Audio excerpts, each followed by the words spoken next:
Thank you, Lord Jesus. Hallelujah. स्तुति.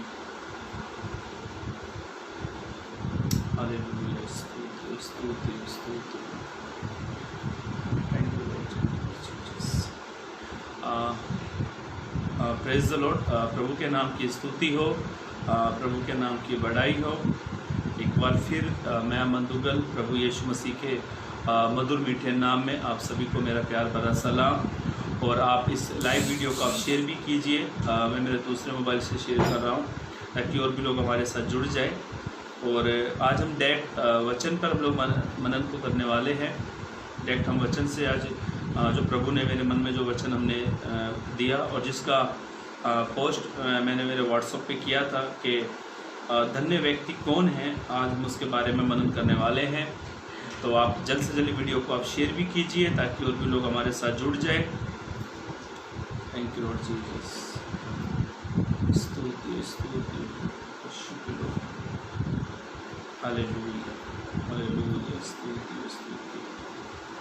Thank you father. Thank you father. Hallelujah. स्तुति स्तुति स्तुति महिमा राजा.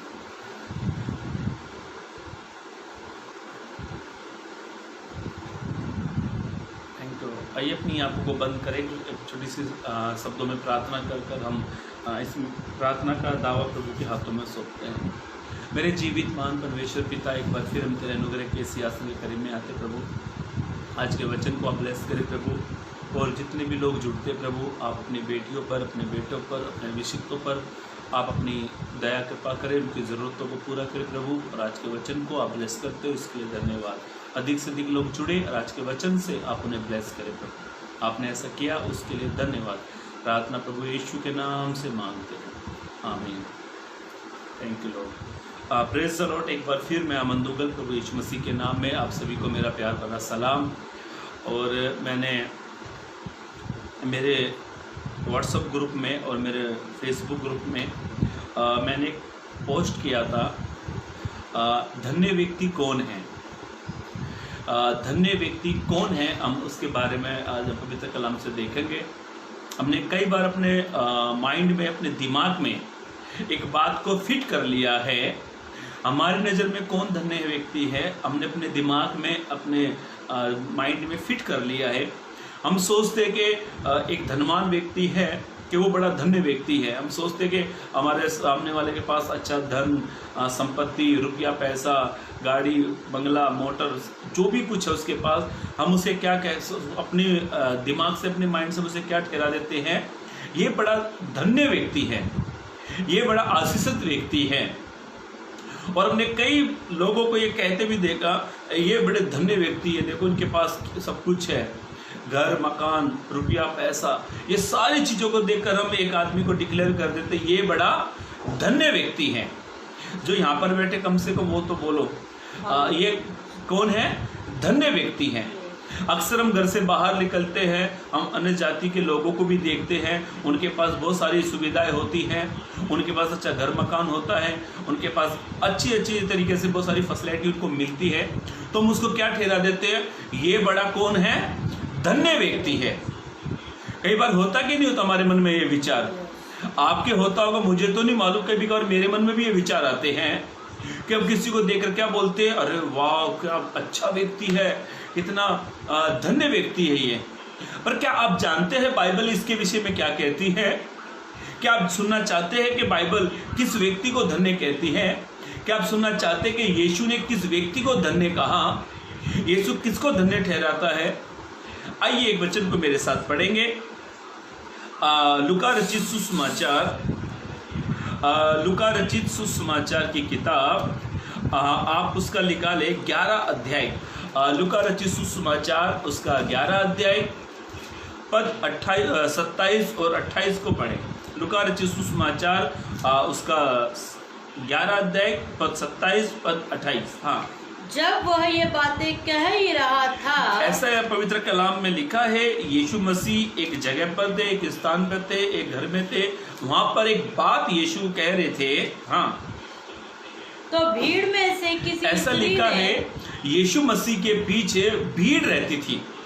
यीशु जहां कहीं भी जाते थे, यीशु के पीछे भीड़ चलती थी। यीशु पहाड़ पर जाते थे तो भीड़ कहां पर जाती थी? यीशु के पीछे, पर पहाड़ पर नहीं चढ़ती थी भीड़। यीशु कहीं भी जाते थे तो भीड़ उस पर गिर जाती थी। जहां यीशु जाते थे वहां भीड़ होती थी।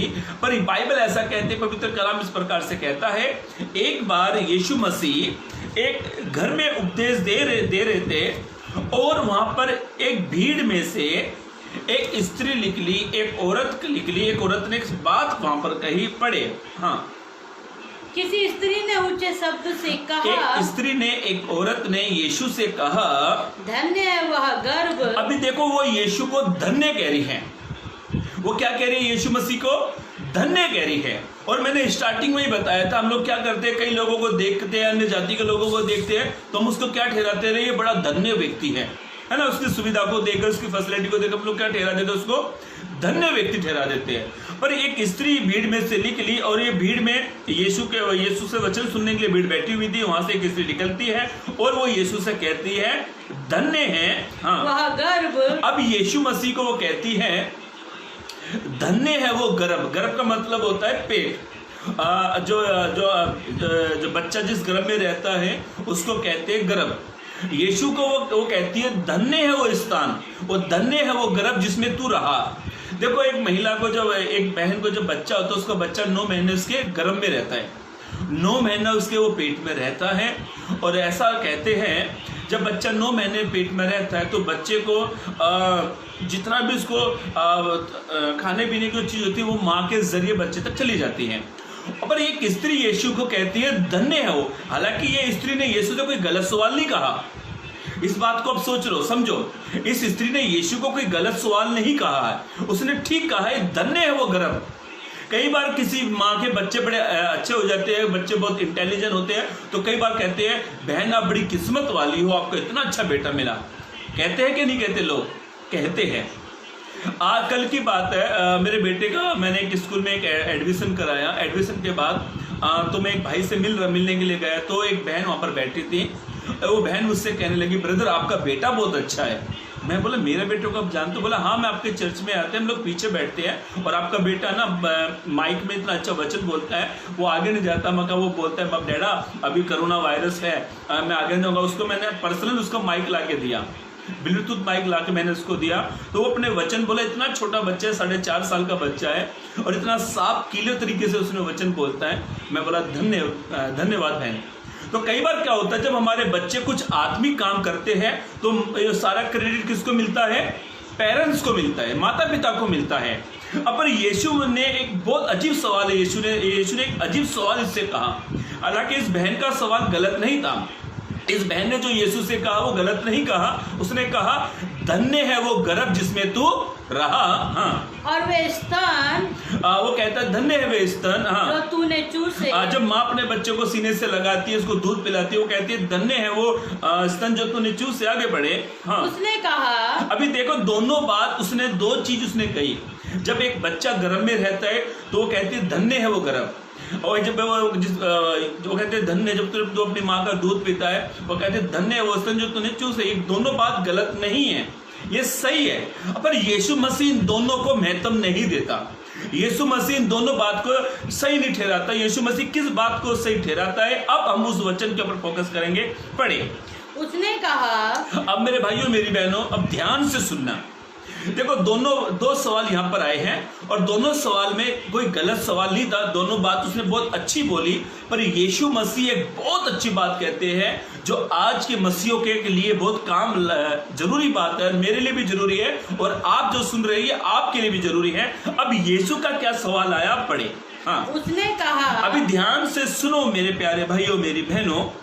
ये उसने उससे कहा, हाँ। किसने किससे कहा? यीशु ने उस स्त्री से कहा, हाँ। वो कहता है, हाँ ठीक है, जो तू कहती है ठीक है, हाँ, परंतु धन्य वे अभी ध्यान से सुनो, ये इंपॉर्टेंट बात है। उसने कहा, जो बहन, जो तूने जो कहा वो सही है, वो जिस गर्भ में वो रखा वो भी ठीक है, जिस दिन मैंने पिया वो भी ठीक है। पर यीशु एक बहुत अद्भुत बात यहाँ पर कहते हैं, वो कहता है परंतु धन्य वे हैं जो परमेश्वर का वचन सुनते आमेन सुनते और मानते हैं। बोलो हालेलुया।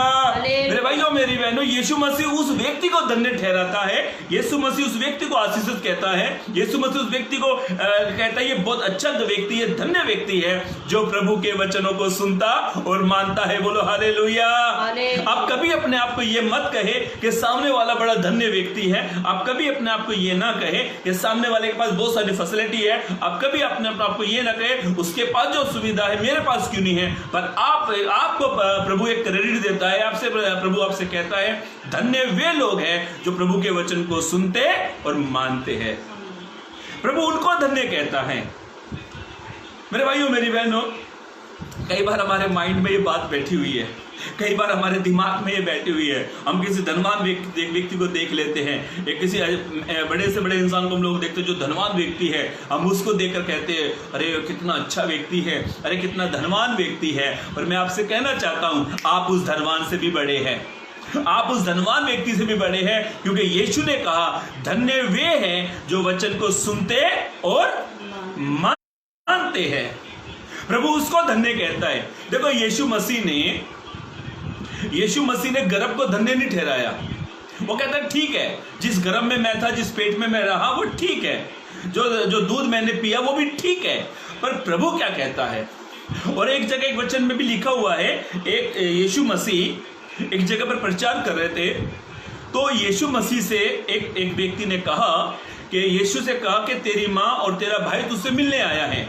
तो यीशु क्या कहता है, कौन मेरी माँ, कौन मेरा भाई, मेरे भाई मेरी माँ वे हैं जो प्रभु के वचन को सुनते हैं, वे हैं। अभी ध्यान से सुनो मेरे भाइयों मेरी बहनों, धन्य व्यक्ति कौन है, एक क्वेश्चन मार्क वहां पर यहाँ पे लिखा हुआ है, धन्य कौन है। हम किसको धन्य कहते हैं, हम किसको धन्य ठहराते हैं। यीशु मसीह उस व्यक्ति को धन्य ठहराता है। मैं ये नहीं कहता कि धनवान होना बुरी बात है, मैं ये नहीं कहता आपका घर मकान अच्छा ये बुरी बात है, मैं ये बात तो नहीं कह रहा। पर बाइबल क्या कहती है उसके विषय में, यीशु क्या कहता है उसके विषय में। मैं नहीं कहता आपके पास अच्छा घर मकान है, डबल वाला है, 2 BHK का 3 BHK का आपका फ्लैट है, आप अच्छे से अच्छी गाड़ी में घूम रहे हो, आप आशीषित व्यक्ति नहीं हो, आप धन्य व्यक्ति नहीं हो। मेरा कहने का मतलब ये कथा भी नहीं है। पर बाइबल यीशु मसीह क्या कहते हैं, यीशु मसीह कहते हैं धन्य वे हैं जो परमेश्वर के वचन को सुनते और मानते हैं। और आज क्या हो रहा मालूम है, आज की कलीसिया की हालत, आप कहेंगे ब्रदर सच कह रहे हो, आज की कलीसिया की हालत पता कैसी हो रही है। जब प्रभु के अभिषिक्त दास, हर कलीसिया की कंडीशन है, जब प्रभु के अभिषिक्त दास जब फुल पीठ से जो प्रीच करते, संदेश देते हैं ना, तो चर्च के अंदर 100 लोग होंगे ना, तो 100 में से मैं गारंटी दे रहा हूं 30% लोग वचन सुनते हैं। 30% लोग क्या करते हैं, वचन सुनते हैं। अब पूछेंगे 70% कहाँ चले गए। 70% जो लोग हैं ना अपने में रहते हैं, उसमें से आधे लोग क्या बना के आई है, क्या करके आई है, और कुछ लोग चर्च में ही अपने राशन की लिस्ट निकाल कर बैठ जाते हैं, अभी तारीख पे ये भराना, ये भराना, ये भराना, ये भराना। और कुछ लोग अपने मोबाइल ऐसे खोल कर रखेंगे, बाइबल ऐसे खोल कर रखेंगे, बाइबल के बीचों बीच में मोबाइल रखेंगे और अपने पूरा काम बैठे बैठे करेंगे।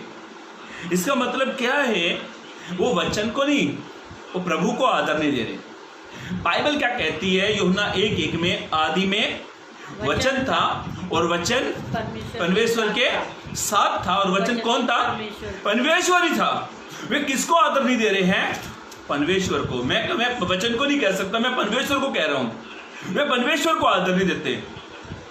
मैं एक चर्च में, तो मैं नाम नहीं बताऊंगा, मैं बैठा हुआ था, हमारा हाथ कितना होता है, 1 फुट का 2 फुट का हमारा हाथ होता है, किसी का लंबा होता है तो ज़्यादा 2.5 फुट का भी हो जाए, किसी का लंबा होता है हमारा 2 फुट का हाथ होता है। मैं बैठा था, मैं ऐसे बैठा सामने ऐसा, एक भाई मेरे बाजू में बैठा है, एक मेरे पीछे बैठा है, मतलब त्रिकोण जैसा हो गया। मैं ऐसे बैठा हूँ, एक ऐसे एक पीछे, हाँ क्या हो गया, क्या बोलते हैं, ट्रायंगल सेव करके हम लोग बैठे हुए थे।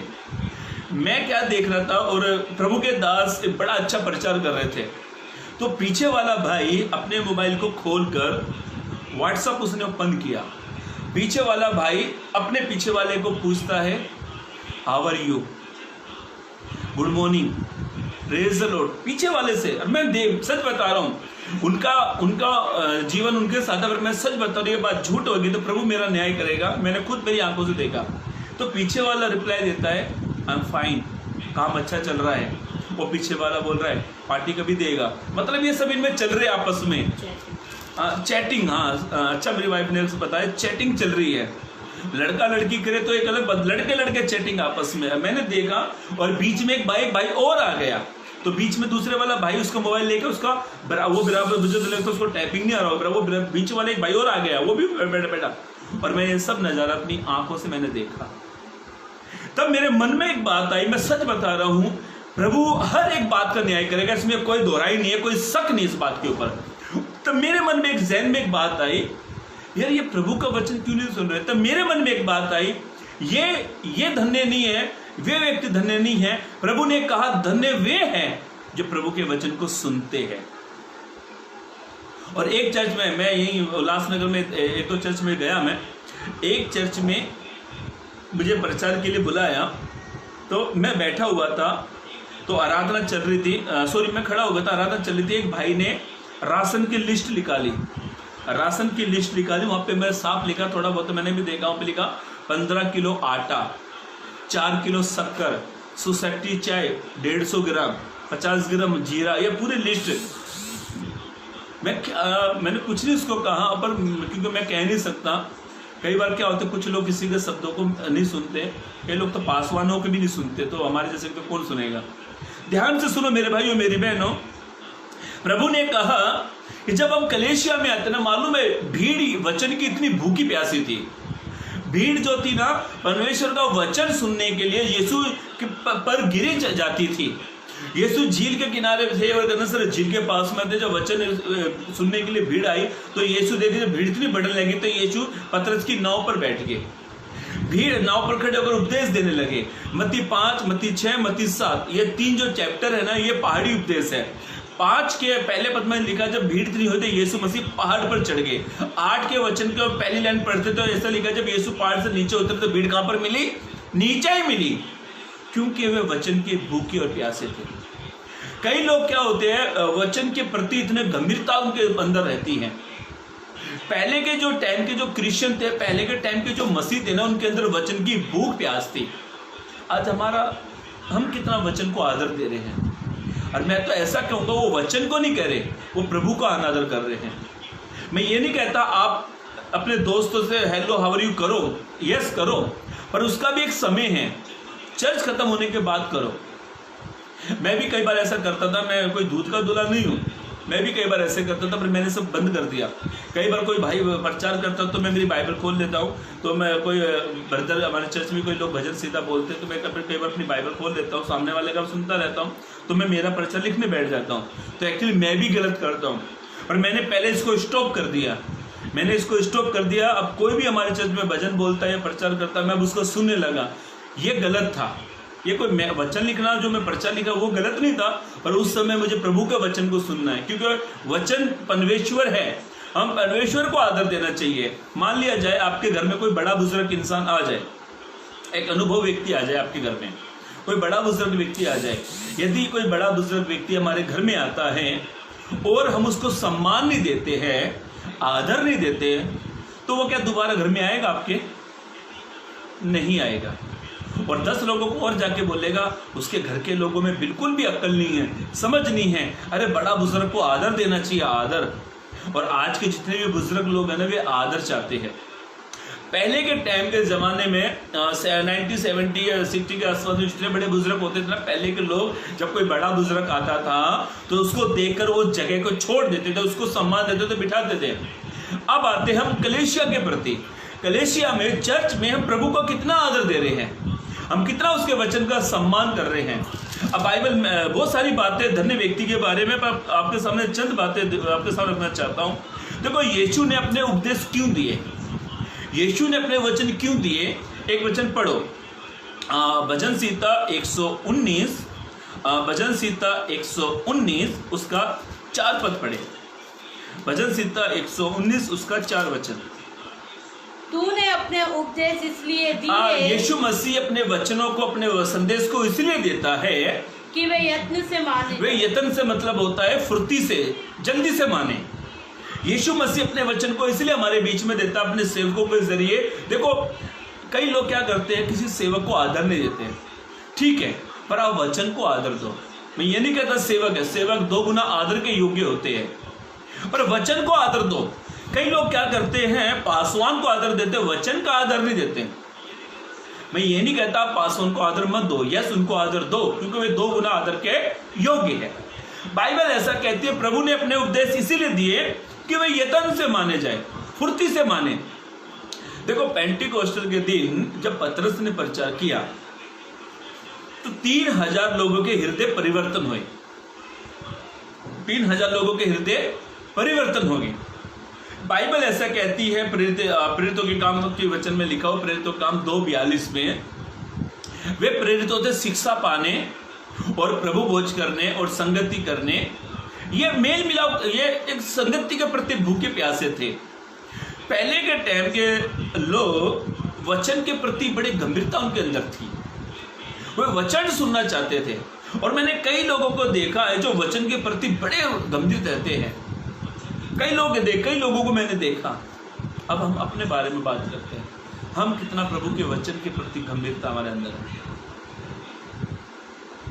मैं ये नहीं कहता आप वचन जब चर्च में आते हो, चर्च में एक लिमिटेड टाइम रहता है, सीमित टाइम रहता है चर्च के अंदर, 2-2.5 घंटा चर्च चलता है। उन 2-2.5 घंटे में 2-2.5 घंटे प्रचार नहीं होता है, वो 1 घंटा प्रचार होता है।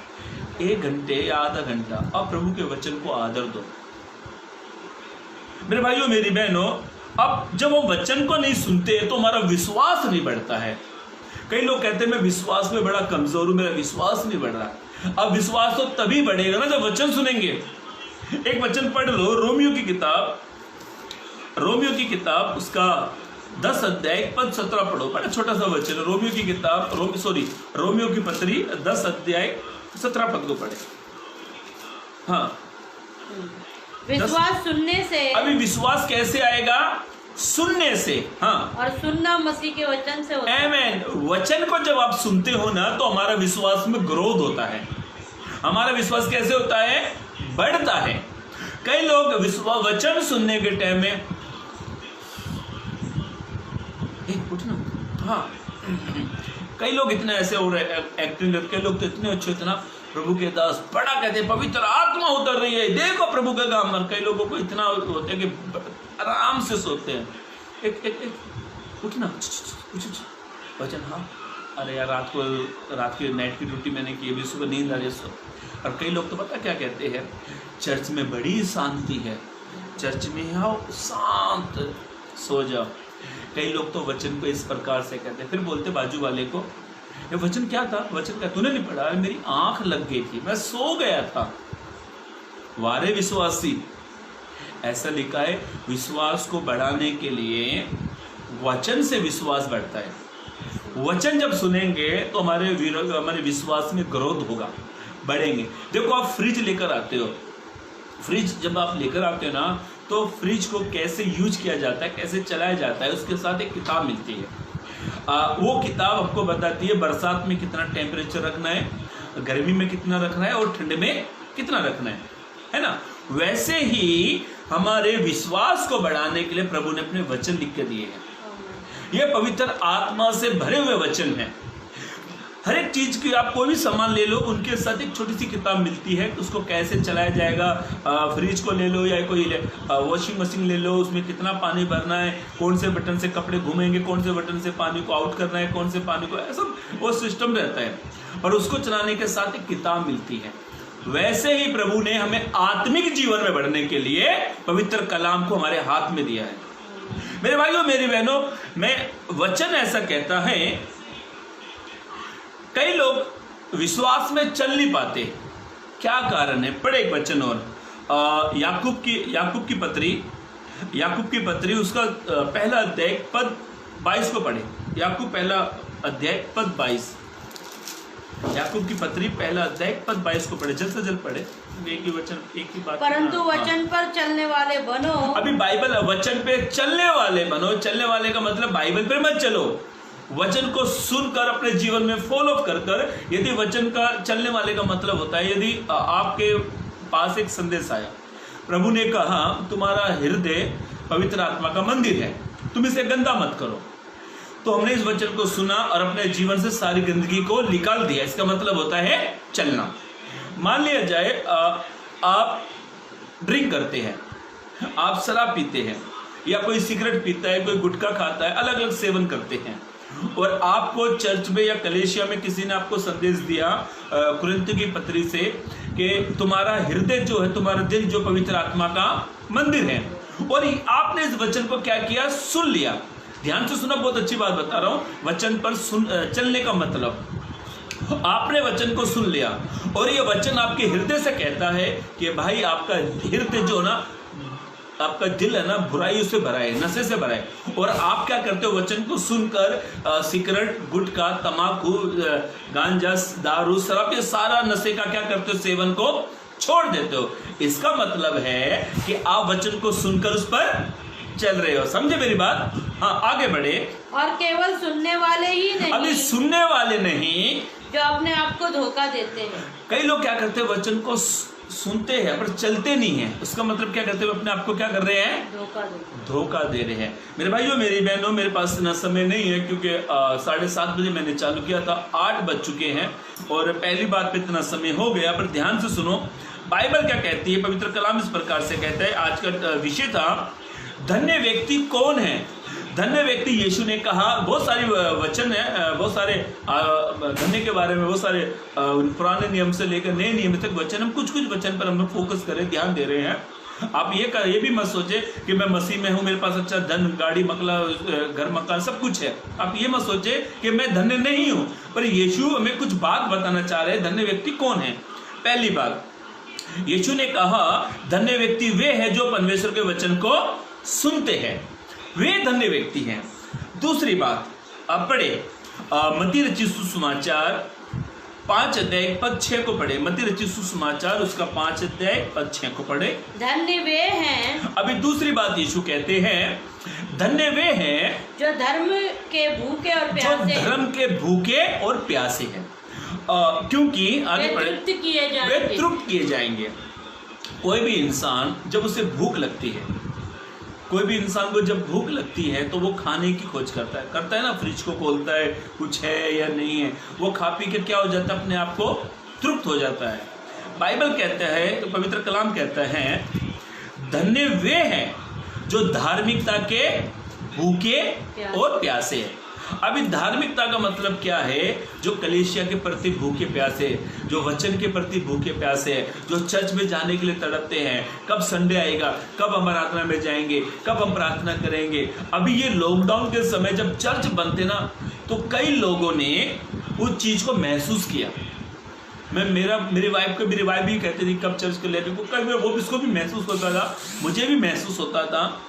जो सच में प्रभु के प्रति भूखे प्यासे है ना, तो वे याद कर रहे थे लॉकडाउन के समय, इस टाइम संडे चर्च। कई बार मैं भी बोलता था, अरे आज संडे ना, लगता नहीं संडे, क्योंकि हम संडे को उठते थे, ये टाइम पे हमें चर्च पहुंचना है।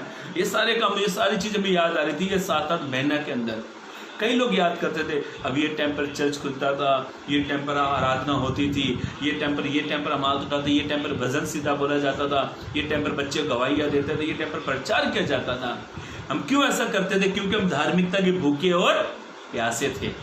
बाइबल कहती है, पवित्र कलाम इस प्रकार से कहता है, यीशु ने कहा अपने चेलों से, मत्ती की किताब में यीशु मसीह ने अपने चेलों से कहा, यदि तुम्हारी धार्मिकता शास्त्री फरीसी से बढ़कर नहीं होगी तो तुम में से एक भी कोई स्वर्ग राज्य में नहीं जाएगा। अपनी धार्मिकता को बढ़ाओ, अपनी आत्मिकता को बढ़ाओ, अपने आत्मिक जीवन के लेवल को बढ़ाओ। ये कैसे बढ़ेगा? वचन से, उससे बढ़ेगा ये।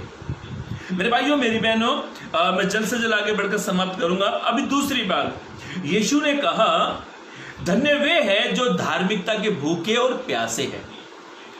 धार्मिकता के भूखे और प्यासे, जो वचन के प्रति भूखे हैं, जो वचन को सुनते हैं, जो वचन के प्रति भूखे प्यासे हैं, जो कलीसिया में जाने के लिए भूखे प्यासे हैं, जो धार्मिकता की खोज करते हैं, जो धार्मिकता के लिए धार्मिकता का जीवन जीते हैं, प्रभु कहता है वे धर्मी हैं। अब तीसरी बात, बड़ी इंपॉर्टेंट बात पढ़कर मैं समाप्त कर दूंगा, क्योंकि मैंने आधे घंटे का सोचा था क्योंकि लाइव सेशन को चलाने के लिए। और आखिरी बात हम पढ़ेंगे, बाइबल ऐसा कहती है, पवित्र कलाम इस प्रकार से कहता है। तीसरी बात, कई बार हम लोग क्या कहते हैं, एक वचन पढ़ो तभी आपको मैं बात करूंगा। पढ़े रोमियो की पत्री, रोमियो की पत्री उसका 4 अध्याय, पौलुस से बहुत अच्छी बात कहता है। रोमियो की पत्री उसका 4 अध्याय पद 7 पद 8 को पढ़े। धन्य है अभी वे, देखिए, अभी पौलुस यहाँ पर एक बहुत अच्छी बात कहता है। मैं अभी निकाल लेता हूँ, मेरे वचन को मैं खोल लेता हूँ। हाँ, मैंने खोला, पढ़े अब दोबारा से। धन्य है वे, अब पौलुस एक बात कहता है, धन्य है वे जिनके अधर्म क्षमा हुए। अभी पौलुस बहुत अच्छी बात कहता है, धन्य व्यक्ति वो है जिसके अधर्म क्षमा हुए। अधर्म का मतलब होता है जिसके पाप क्षमा हुए। आप कभी ये ना सोचे कि सामने वाले के पास अच्छा घर मकान है। कई बार अन्य जाति के लोगों को देखकर बड़ा हमारे मन में दुख आता है, अरे कितने आशीषित व्यक्ति है, कितने धन्य व्यक्ति हैं। पर मैं ऐसा सोचता हूँ, मेरे ऐसे विचार है, उनसे ज्यादा धन्य व्यक्ति आप है, क्योंकि आपके पाप क्षमा हुए। आपके पास एक ऑप्शन है कि मैं मेरे प्रभु के पास जरूर जाऊंगा। हमारे पास एक ऑप्शन है, आशा उम्मीद है हमारे पास में। आज लोग पाप क्षमा के लिए क्या कुछ नहीं कर रहे हैं। मैं सच बता रहा हूं, कल सुबह की बात बता रहा हूं। मेरी वाइफ को मैं जिम छोड़कर मैं घर पर आया, तो मैं थोड़ी देर मेरा मोबाइल मैंने ऑन किया, तो मैंने एक वीडियो देखी और वहां पर क्या लिखा था मालूम है? वीडियो के नीचे पाप क्षमा की प्राप्ति, पाप क्षमा कुछ ऐसे कुछ लिखा था, पापों की क्षमा की प्राप्त, पाप क्षमा की प्राप्त, ऐसे कुछ लिखा था। मालूम है क्या क्या नजारा था? गौमूत्र, गाय चारा खा रही है, पीछे से टॉयलेट करे भाई, अगर सच बता रहा हूं, वो वीडियो कम से कम लाखों ने लोगों ने देखा। वो गाय सुसु कर रही है, तुझे बड़ा अजीब सा बोले, गाय सुसु कर रही है, एक आदमी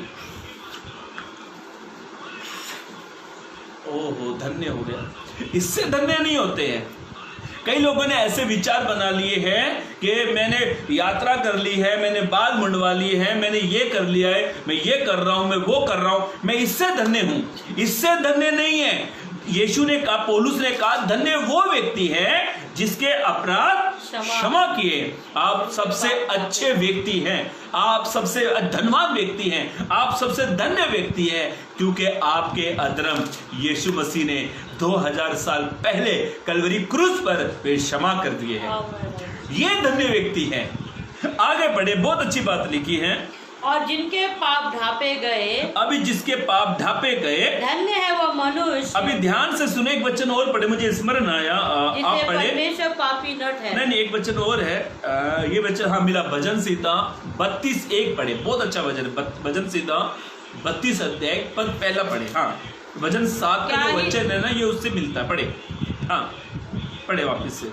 क्या ही धन्य है वह जिसका अपराध क्षमा किया गया। भजन संहिता 32 अध्याय का पहला पद हम पढ़ रहे हैं। वहां पे लिखा, क्या ही धन्य है वो व्यक्ति, हाँ, जिसका अपराध क्या ही धन्य है वो व्यक्ति जिसका अपराध क्षमा किया गया, जिसका अपराध क्षमा किया गया, जिसका पाप ढापा गया, जिसका पाप ढापा गया हो। मेरे भाइयों, मेरी बहनों, बाइबल ऐसा कहती है, पवित्र कलाम इस प्रकार से कहता है, वचन कहता है, धन्य व्यक्ति वो है जिसका अपराध ढापा गया। ढापने का मतलब होता है, मान लीजिए ये है, इसको कैसे ढक देते ना, कोई भी चीज़ घर में कुछ अच्छी चीज़ को ढाप देते हैं। घर में पहले के टाइम में फ्रिज वगैरह नहीं होती थी हमारे घरों में या पर और लोगों के घर में, तो जब उनकी सब्जियां बचती थी तो उसको वे क्या करते थे, गांव साइड में एक टोकरी रहती लकड़ी की, तो उसको ढक के रखते ताकि कोई मक्खी वक्की ना बैठे पहले के समय। अब तो फ्रिज हो गया, कुछ भी बचता सीधा फ्रिज के अंदर। पर बाइबल कहती है, धन्य व्यक्ति वो है जिसके अपराध ढापे गए हो। आप सबसे धन्य व्यक्ति हैं, आपके अपराध को प्रभु ने ढाप दिया है, आपके अपराधों को प्रभु ने क्षमा किया है। 8 पद को पढ़े अब। हाँ, मैं तुझे बुद्धि दूं। नहीं, भजन रोमियो की पत्री उसका 4 धन्य है वह, हाँ, मनुष्य जिसे परमेश्वर पापी न ठहराए। आमेन। ये सबसे अच्छी आशीष है, इसको कहते हैं धन्य है वो व्यक्ति। हाँ, वह मनुष्य जिसे परमेश्वर पापी न धन्य है वो ठहराए। इंसान जिसे परमेश्वर पापी ना ठहराए। पापी ना ठहराने का मतलब है, परमेश्वर के पास जब हम जाएंगे, बाइबल में ऐसे लिखा है, परमेश्वर भजन 130 में लिखा है, यदि तू अधर्म का लेखा ले तो हे प्रभु कौन है जो तेरे सामने खड़ा हो जाए। जब परमेश्वर के सामने हम खड़े होंगे, हमारे अंदर कोई गलतियां नहीं होगी, कोई पाप नहीं होगा, तो हमको एक क्रेडिट मिलेगा प्रभु की ओर से कि परमेश्वर कहता है धन्य व्यक्ति, धन्य है वे मनुष्य जिसे परमेश्वर पापी ना ठहराए। तीसरी बात, धन्य व्यक्ति कौन है? धन्य व्यक्ति वो है जिसे परमेश्वर पापी ना ठहराए। मेरे भाइयों मेरी बहनों, समय बहुत ओवर हो गया है, समय ज़्यादा गया, पर हमने 3 बातों को हमने देखा। बहुत सारे वचन है धन्य के बारे में, बहुत सारे, हमने कुछ 3 बातों की हमने ध्यान दिया।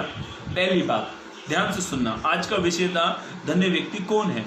बाइबल ने, पवित्र कलाम में हमने देखा, यीशु ने कहा धन्य वे हैं जो वचन को सुनते और मानते हैं। पहली बात, यीशु ने कहा धन्य वे व्यक्ति हैं जो धार्मिकता के भूखे और प्यासे हैं।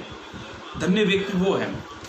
तीसरी बात, यीशु ने कहा धन्य व्यक्ति वो है जिसे परमेश्वर पापी ना ठहराए।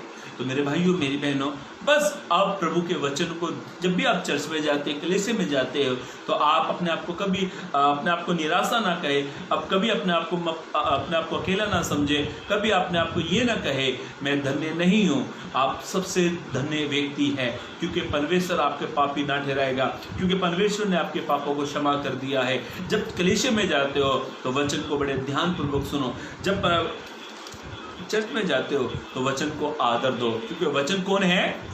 परमेश्वर है। प्रभु उस वचनों के जरिए आपको आशीष दे, चलने के लिए मदद और सहायता करे। Praise the Lord, God bless you.